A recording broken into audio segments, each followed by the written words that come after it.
오늘 예수님의 말씀을 되새겨 봅시다. 내가 율법이나 예언서들을 폐지하러 온 줄로 생각하지 마라. 폐지하러 온 것이 아니라 오히려 완성하러 왔다.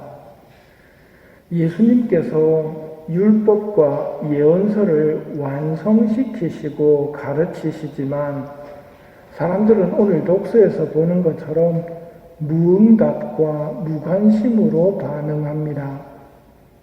오늘 엘리야가 말합니다. 여러분은 언제까지 양다리를 걸치고 절뚝거릴 작정입니까? 주님께서 하느님이시라면 그분을 따르고 바알이 하느님이라면 그를 따르십시오. 백성은 엘리야에게 한마디도 대답하지 않았다. 결국 대결을 합니다. 대결 방법은 간단합니다. 여러분은 여러분 신의 이름을 부르십시오. 나는 주님의 이름을 받들어 부르겠습니다. 그렇게 불러서 대답하는 신이 진짜 신이다.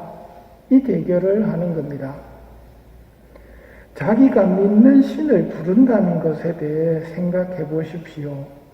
누군가 여러분의 이름을 부를 때도 한번 생각해 보십시오. 여러분의 신을 오늘 몇 번이나 불렀습니까? 누가 여러분의 이름을 오늘 몇 번이나 불렀습니까? 여러분의 이름을 부를 때 빈말로 부른다면 결례이듯이 성부와 성자와 성령을 부르면서 형식적으로 부르지 않도록 하고 마음을 모으고 정성을 다해 하느님을 불러야 함을 잘 새겨둡시다. 성호경은 우리가 믿는 삼위일체 하느님을 부르는 기도로서 정성을 다해야 합니다. 바알이시여 저희에게 응답해 주십시오 하고 바알 예언자들은 부르짖고 엘리야도 저에게 대답하여 주십시오. 주님 저에게 대답하여 주십시오 하고 부르짖습니다. 이렇게 엘리야가 부르짖은 것은 이 백성이 주님을 섬기지 않고 우상을 숭배했기 때문입니다. 오늘날과 똑같은 우상입니다. 바알이라는 우상은 풍요의 신입니다. 부자 되게 해주시는 신이라는 말입니다. 오늘날도 하느님과 부라는 것은 거의 대결 구도에 있는 것처럼 옛날 사람들이나 지금이나 똑같이 우상을 숭배하고 있습니다. 엘리야가 이렇게 자기 백성들의 모습을 생각하면서 하느님을 부르짖습니다. 그러자 하느님께서 엘리야의 기도를 들으십니다. 엘리야가 어떻게 기도했느냐면 주님, 이 백성이 당신이야말로 하느님이시며 바로 당신께서 그들의 마음을 돌이키게 하였음을 알게 해주십시오. 당신이 하느님이심을 알게 해주십시오 하고 기도를 드립니다. 그러자 하늘에서 불이 내려 모든 것을 바싹 태워버립니다. 그제야 백성은 얼굴을 땅에 대고 엎드려 주님이야말로 하느님이십니다. 주님이야말로 하느님이십니다. 그런데 이런 일에서 한 가지 조심해야 될 부분이 있습니다. 인간의 힘이 아닌 현상을 너무 쉽게 믿어버리는 겁니다. 인간의 힘이 아닌 현상은 하느님에게서만 오는 것이 아닐 때도 있단 말입니다. 마귀도 할 수 있거든요. 우리는 이걸 잘 식별해야 됩니다. 식별의 은사가 필요한데 오늘 바알 예언자들도 가만히 보십시오. 예언 황홀경에 빠집니다. 황홀경에 빠지는 것은 인간적인 힘이 아니거든요. 우상을 믿고 자기 몸을 찔러대면서 외치던 사람들도 황홀경에 빠지는데 이런 것 때문에 이게 진짜다라고 섣불리 판단해서는 안 된다는 말입니다.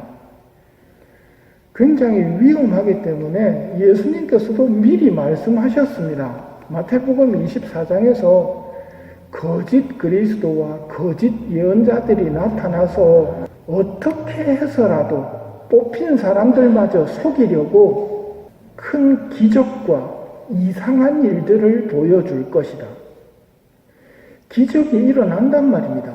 이상한 일들이 일어난단 말입니다. 마귀들이 왜 기적을 일으키고 이상한 일을 보여줄까요? 어떻게 해서라도 뽑힌 사람들마저 속이려고 이런 일이 일어날 거라고 미리 알려주시는 겁니다. 말세라는 말을 들어보셨을 텐데 말세의 모습이 어떤 모습인지는 알고 계셔야 됩니다. 예수님께서 알려주셨습니다. 많은 사람이 떨어져 나가 서로 배반하고 서로 미워할 것이며 거짓 예언자가 여기저기 나타나서 많은 사람들을 속일 것이다. 세상은 무법천지가 되어 사람들의 마음속에서 따뜻한 사랑을 찾아볼 수 없게 될 것이다. 바로 이것이 말세의 모습입니다. 사람들 마음속에서 따뜻한 사랑을 찾아보지 못합니다. 다르게 표현하면 하느님의 말씀에 무응답하고 하늘나라에 무관심한 모습입니다. 이런 세상이라고 느끼신다면 그럼 우리는 어떻게 해야 됩니까? 끝까지 참는 사람은 구원을 받을 것이다 하고 알려주셨습니다. 오늘날 많은 사람들과 신자들도 무응답과 무관심의 모습을 보입니다. 냉담자가 대표적인 경우지요. 엘리야가 말합니다. 언제까지 양다리 걸치고 쩔뚝거릴 작정입니까? 그러나 백성은 한마디도 대꾸하지 않습니다. 오늘날도 엘리야의 기도가 절실합니다. 주님, 이 백성이 당신이야말로 하느님이시라는 것, 당신께서 저들의 마음을 돌이키게 해주실 수 있다는 것 좀 알게 해주십시오. 이 기도를 엘리야가 바쳤다면 이제는 우리가 바쳐야 되고 이 미사 시간에 이 기도를 바쳐야 됩니다. 엘리야의 기도에 어떻게 반응하셨습니까? 하늘에서 불이 내렸죠. 마찬가지로 성령 강림의 불이 우리에게도 일어나야 합니다. 성령 강림 때처럼 사람들이 참 주님을 알아보게 되도록 기도하는 것이 우리가 해야 할 일이라는 말입니다. 자기 자신과 이 세상 일 말고는 무관심한 세상처럼 보입니다. 예수님이 선포하신 하느님 나라는 관심 바뀌고 큰 기적이나 이상한 일에는 또 호기심을 가지는 악한 세상입니다. 그러나 엘리야처럼 백성들을 위해 기도하는 사람이 되어야 합니다. 이런 사람이 어제 복음에서 들은 세상의 소금으로서의 삶을 사는 사람입니다. 말을 바꾸면 소금의 삶이란 끝까지 참고 소금의 역할을 하는 사람입니다. 소금의 역할이란 내가 녹아 없어지고 내가 녹아 작아지는 겁니다.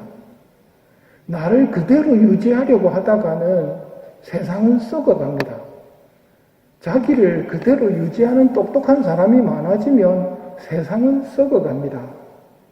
엘리야처럼 백성을 위해서 기도하는 사람, 그럴 때 하느님께서 내 편이 되어주시고 하늘에서 불을 내려주실 수 있다는 것, 즉 희망은 하늘에 있는 것이지 우리의 능력이나 우리의 신심에 있는 것이 아니라는 것을 믿고 이 미사 중에 악한 세상을 위해서 기도하도록 합시다.